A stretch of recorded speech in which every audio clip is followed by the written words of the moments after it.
Hi, meron nga pala akong isi-share. Ano po ito, apps na pwede po mag-earn ng money.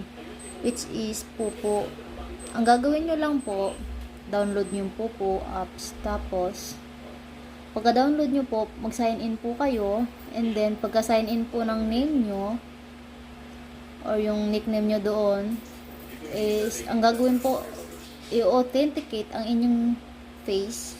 At kapag ka na-authenticate na po ang inyong face, pwede na po kayong mag-live. At sa live po na yon, sa first day po, bali, sa loob po ng isang linggo, ang isang oras po ninyo ay meron po kayong 10,000 points per hour. So, ang kailangan po, dahil task yun, kailangan nyo po mag-live ng 2 oras sa isang araw. Kahit naman hindi naman po tapusin yun, kahit utay-utayin nyo yung 2 hours, basta matapos nyo po yun. So, mayroon po kayong 20,000 points sa isang araw. At beside nga po doon, sa pagla-live, may task din po doon na tinatawag na sit crown.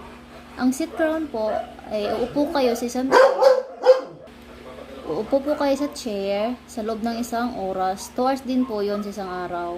Depende po sa inyo kung anong oras yung gagawin. Wala namang pong pinipiling oras. Basta matapos nyo po yan yung 2 hours.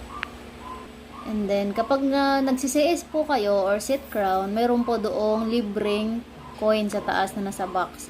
Ikukulit nyo po yun. 5 minutes po ang tinatagal nun. At kapag nakulit nyo po yun, maiipon yung coins ninyo.